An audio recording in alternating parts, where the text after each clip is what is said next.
coming to get you, Barbara. When attempting to run through the history of zombie-based films in just 10 pictures, it can be rough to decide where to start. However, although arguments over what the first zombie movie is rage on, I chose to begin the feature with The Cabinet of Dr. Caligari, a German silent film from 1920. It's not a zombie film in the traditional sense, but it was a huge influence on zombie films, as well as horror films in general, as it is one of the most influential films of the silent era, if not of all time. For example, it is one of the earliest examples of a film with a twist ending, and also one of the first films to utilize a frame story in its narration.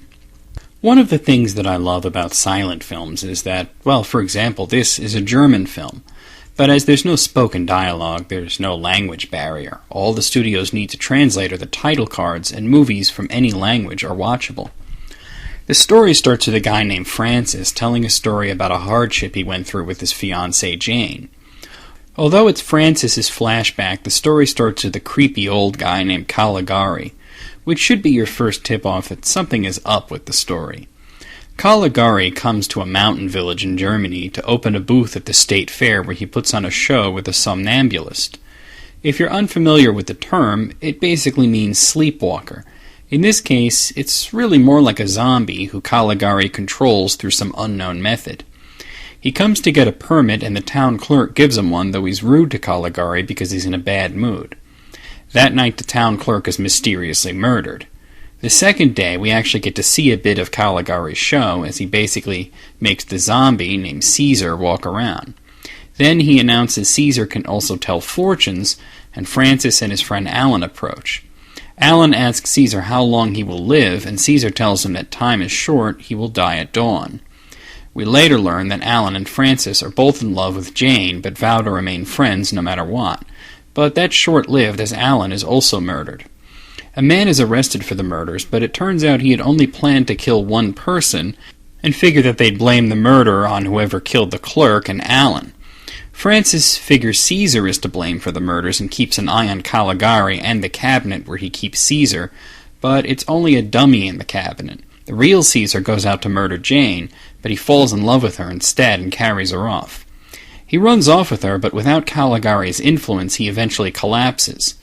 Francis discovers that Caligari is a doctor at a local asylum who is obsessed with another man named Caligari, a legendary figure from the 18th century who used a somnambulist to commit murders. They capture Caligari, and he winds up as an inmate in his own asylum. When we get back to Francis, his story told, things get even weirder as he approaches Jane and asks when will she marry him, and she cryptically tells him that she is of royal blood and cannot marry him. Then Caligari appears at the fair, and Francis completely flips out, screaming that he means to murder everyone. Only then do we learn the truth. Francis is insane, and the entire plot was a delusion of his mind. He believes the director of the asylum that he is at to be Caligari, and the doctor, now realizing what his delusions mean, can now treat him. It seems like a real left-field twist until you watch the movie again knowing the ending. You can really appreciate the work put into it. The film heavily uses German expressionist style, with painted backdrops and distorted scenery. In some cases, the backdrops are distorted to make a very small set look larger, and there's some good shots with what looks like people walking off into the background, but in fact they're just stepping off the stage. But some of the distortions seem only to be a stylistic choice, but knowing that the entire story is the delusion of an insane man, it all comes together. His mind is warped, and we're seeing his warped view of reality. It also explains how detailed and intricate his flashback is, as he knows details of scenes that he was not even present for. What appear to be flaws upon your first viewing of the movie become a sort of fridge brilliance. It all makes sense after the fact. The film is wonderfully shot and acted, though the scene between Caligari and the store clerk is a bit heavy on the dialogue, and therefore there's a lot of title cards. But it doesn't detract from the silent film experience, which is at its best when the actors use their body language and facial expressions to tell the story.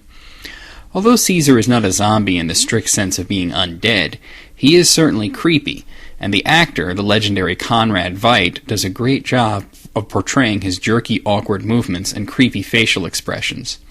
This guy had a hell of a film career. He starred in dozens of silent films, including, of course, this one, and one of the most influential films of the era, and he's probably best known for his starring role in The Man Who Laughs. He's one of the few silent stars to have a good career in talkie films later on, and his second-to-last role was Casablanca, one of the most notable films of the 40s. Werner Krauss, who played Caligari, was also great. You never really know exactly how evil this guy is, and he basically is playing several different roles. The evil Caligari, the legendary Caligari, the raving lunatic, and of course the asylum director. He also appeared in what seems like hundreds of movies, though most of them were in German. And of course, you can't talk about a silent film without talking about the music, which is a huge part of what gives the film mood, especially a horror film. The music is important, but you almost sort of don't notice it when things get creepy, which shows that it does its job very well without being too noticeable. Probably the best part of the film, though, are the sets. Those distorted doors and windows, hand-painted backgrounds, and impossibly small buildings, it just looks great. For me, silent films and German expressionist art go together like peanut butter and jelly. And as far as silent German expressionist films go, The Cabinet of Dr. Caligari is the vanguard by which to judge all others. If I had to have one criticism against the movie, it would be the editing.